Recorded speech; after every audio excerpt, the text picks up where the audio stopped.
Kedua, secara seluruh dunia, setelah Italia, ini kan berarti kita sangat berbahaya.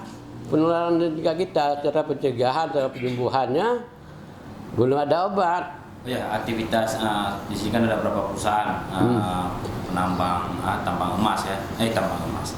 Ada beberapa perusahaan tambang batubara yang mereka melakukan ekspor ke luar negeri, juga ada beberapa perikanan. Nah, apakah DPR pun sudah melakukan pemberitahuan kepada pihak perusahaan atau kepada pemerintah terkait? DPR terutama harus menyampaikan kepada pemerintah. Pemerintahlah menyampaikan kepada pihak perusahaan. Sebenarnya agenda hari ini kami telah memanggil PT MIPA untuk membahas segala hal, termasuk adalah persoalan langkah-langkah mencegah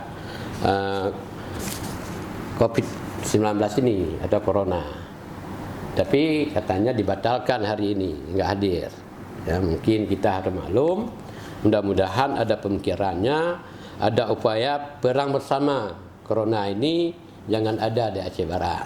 Apakah harus dihentikan dulu? Semua aktivitas yang berinteraksi dengan masyarakat luar, misalnya dari pihak asing, harus kita hentikan.